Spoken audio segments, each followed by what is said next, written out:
This is CBC Here and Now.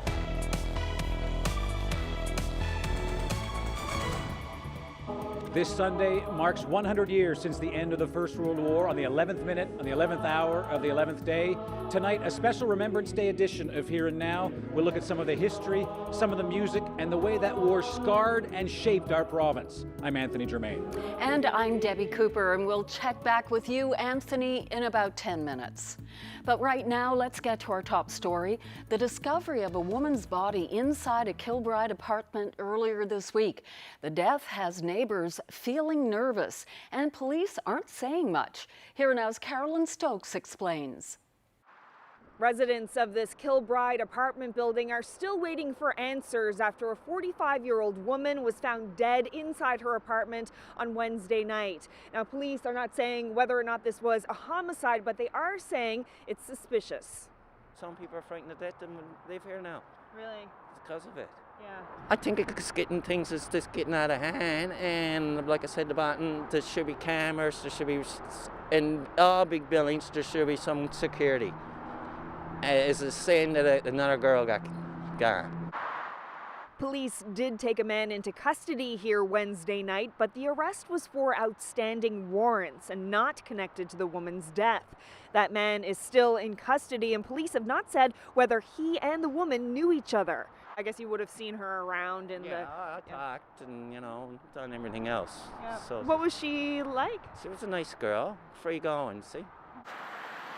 Police say they're not treating anyone as a suspect right now.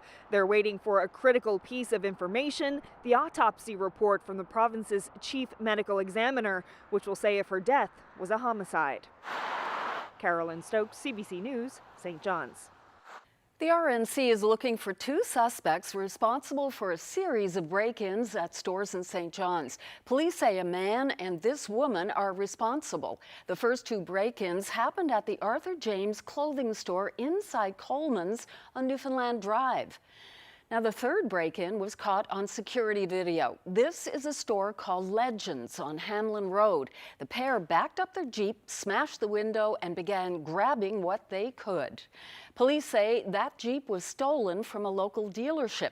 They found it yesterday abandoned and burned near Groves Road. Police say security camera footage obtained from a nearby gas station shows a woman getting out of the Jeep moments before it was set on fire. The woman was seen approaching a gray Pontiac G6 with a male passenger inside. Police say he was seen buying fuel in a gas can.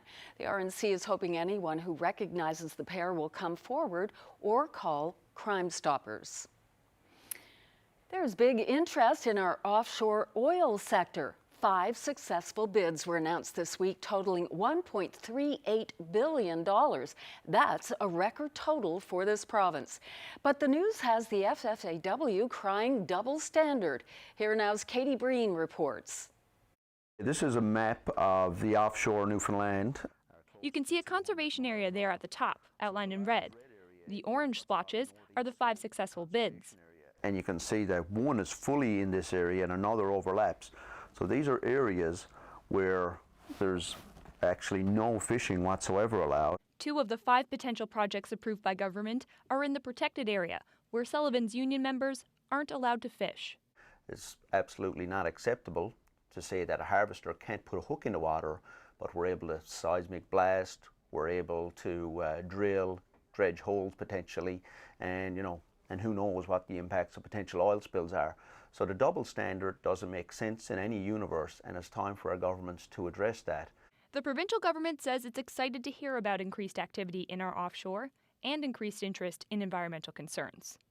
There is new legislation within the federal government called who are changing the environmental protection requirements offshore Newfoundland and Labrador. That bill C-69 has made its way through the House of Commons, and it is quite restricting. The CNL-OPB says the area where bids were approved has already undergone environmental testing, but the board says there will be more restrictions and mitigations after project-specific assessments. Of course, it could be years before production actually starts, but if the bids are given ministerial approval, the companies could be getting their exploration licenses in January. The province, of course, gets a lot of its money from oil, but the FFAW says that shouldn't be at the cost of environment or fish harvesters. If it's not worth protecting, then we got to go back to the drawing board and figure out how we do this right. Katie Breen, CBC News, St. John's. It's a longer weekend than usual at the two post offices in Happy Valley Goose Bay. It was postal workers in that town who took a turn on the picket line today. Rolling strikes have been taking place across the country since their collective agreement expired last month. And as you can see, workers took the opportunity to spread out to keep warm in the brisk Labrador temperatures. They say the strike likely will last only today and they'll be back at work on Tuesday. Their biggest issue is health and safety. Biggest issue is health and safety. With all the parcels coming through now, everybody's getting tore up, hurt, and we got the highest injury rate for our sector in Canada. Do you feel that here in Goose Bay? Oh yeah, definitely here in Goose Bay. The volume of mail coming through Goose Bay, I say we're probably one of the biggest post houses for our size, work-wise, in Canada. Amazon and everything else comes through Goose Bay, free shipping. So we're getting about 500-600 parcels daily for the customers, just for our local.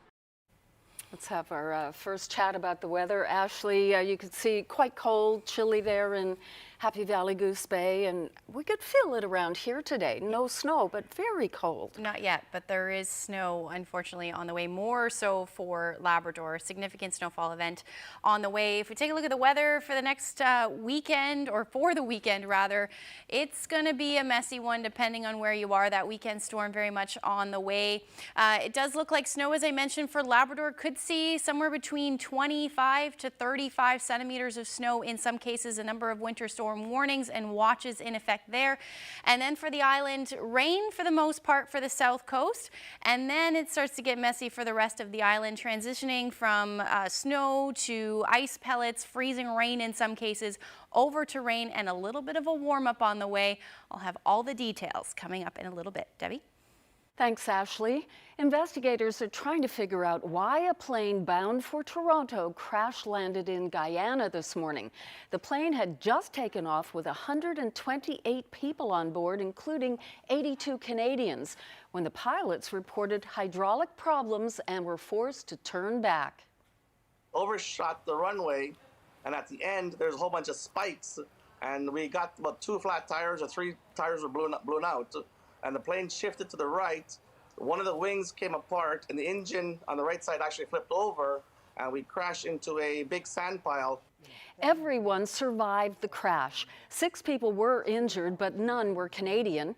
The plane was operated by Fly Jamaica Airlines.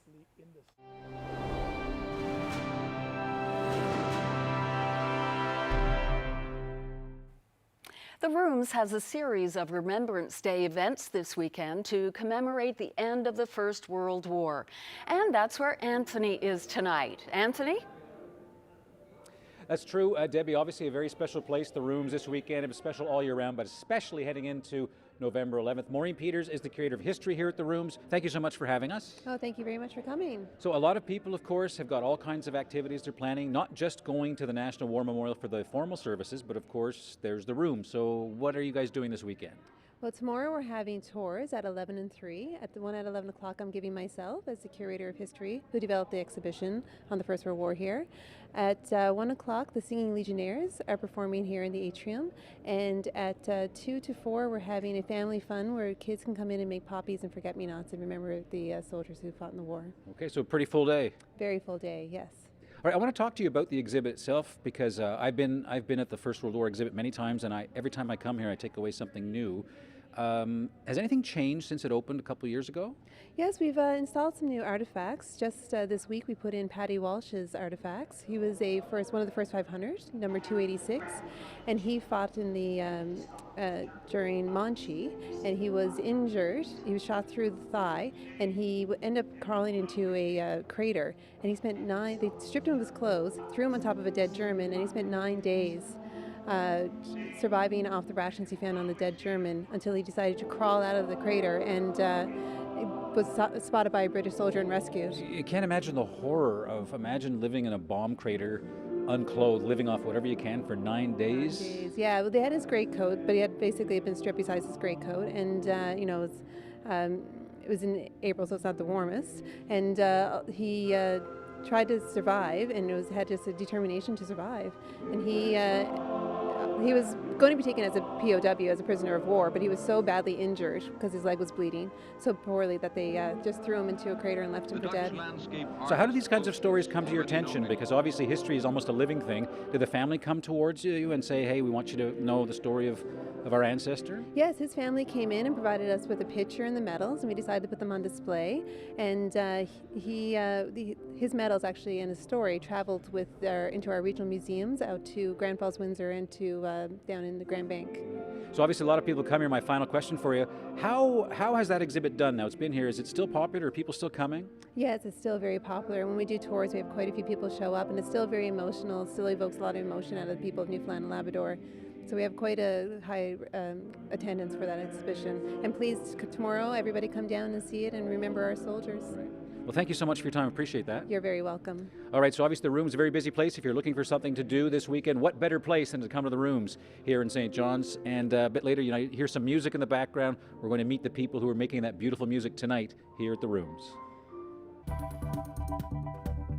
Now that's Heather Cornick's face, and she is there because this man is her grandfather, and she has an amazing story of war and coincidence. You don't want to miss it. Stay tuned.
Weather update is brought to you by Harvey's Home Heating. Complete furnace replacement if yours cannot be repaired. That's furnace freedom. Visit harveyshomeheating.ca for more.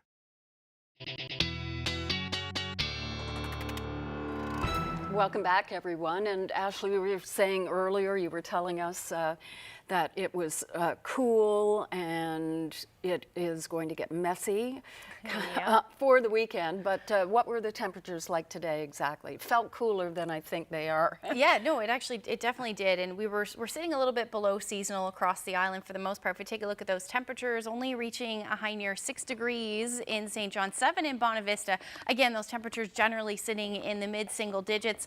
And then up through Labrador, a little cooler at -4, -3 in Churchill Falls.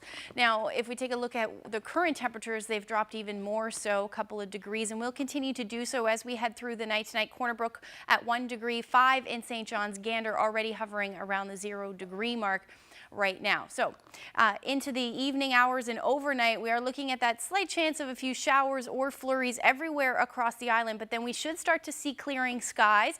Temperature going down to -2 for Corner Brook, -6 in Grand Falls, Windsor, and then up through Labrador, those temperatures really dipping down in Lab City, down to -13. A little bit of a wind chill, but the winds will eventually ease through the night, and then Happy Valley Goose Bay at -8. So, speaking of the weekend, there are a number of watches and warnings in effect right now. Winter storm watch, or rather warning right now from Lab City, and then for Happy Valley Goose Bay eastward, that is a winter storm watch right now, and that's because that system's still more than 24 hours away, but once it gets closer, that will likely change over to a warning. And then we've got a number of wind warnings along the coast, a wreck house wind warning, and gusts there upwards of 120, even 130 kilometers per hour into the overnight. Or rather the afternoon tomorrow, with a special weather statement across the entire island, and that's all thanks to this system. So if we take a look at it tonight, the calm before the storm, and then into tomorrow, we'll start to see that cloud cover move up. And then this is when that mess moves in. So we're going to see snow to start for the most part along the coast. That should just be rain, and that will continue to track further north, making its way to central by the time the afternoon and early evening rolls around as snow transition through to, right now it looks like more of an ice pellet mixture, but we could see some freezing rain certainly in with that as well, and then change over to rain into the overnight.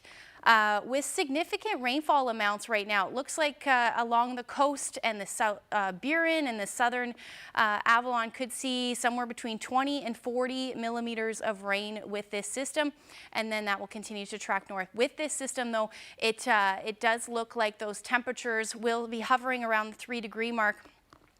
Single digits for the most part, and then into the overnight is when we're going to see that warm up. So by the time Sunday morning rolls around, 11 degrees for parts of the Avalon. We can see that for the Conegra Peninsula, as well as parts of Central into the single digits by morning, and then those temperatures will eventually drop. So here's a look at the snowfall right now. Again, it'll likely mix in with some ice pellets for the most part, but somewhere between 5 to 10 centimeters is possible.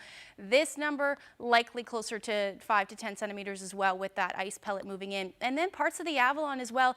It will likely be a wet snow to start and then transition quickly over to rain through the afternoon. So that's a brief look at the forecast. We'll look a little bit further ahead when I come up in a little bit. Debbie? Thanks again, Ashley. Suicide is something that's close to Eugene Hart, chief of the Sheshatshiu Innu First Nation. In 2013, his 16-year-old nephew died by suicide. 2 years later, his sister.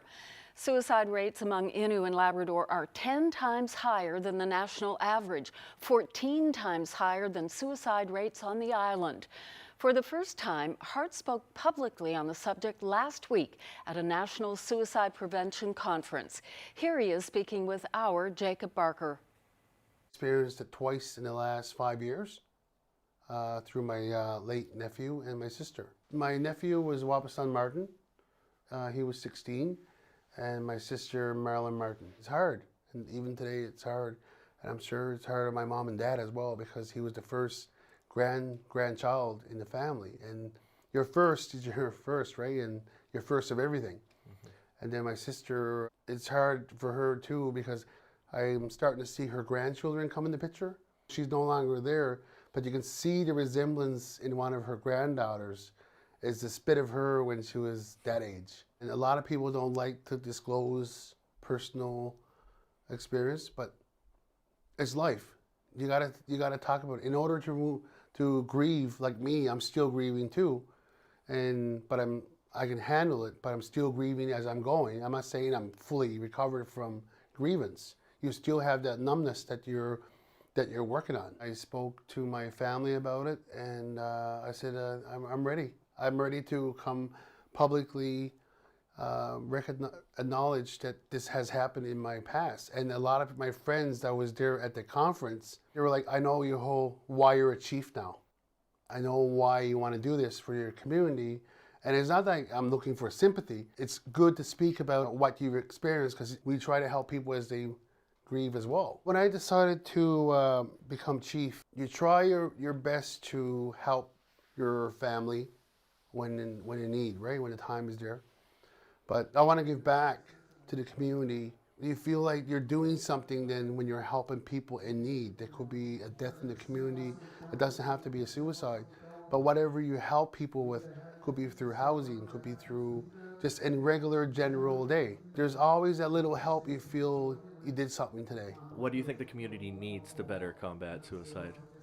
A lot of times people are closed in, like they don't like to talk and to come out they have a problem until there's an attempt. It doesn't have to be you had a bad experience in life.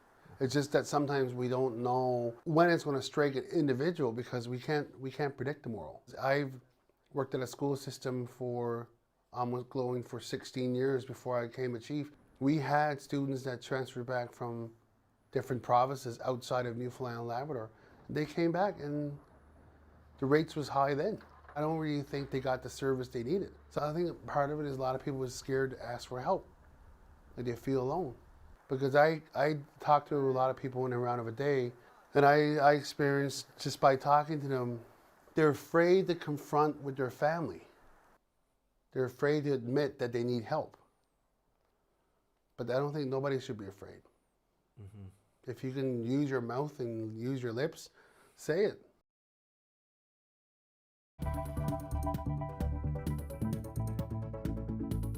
Well, you're used to seeing Peter Cowan on Here and Now, obviously, but perhaps not the way you're going to see him tonight, and all these other gentlemen and some women. Newman Sound and Alta Voce, two choirs, men and women, joining forces to remember November the 11th. Stay tuned.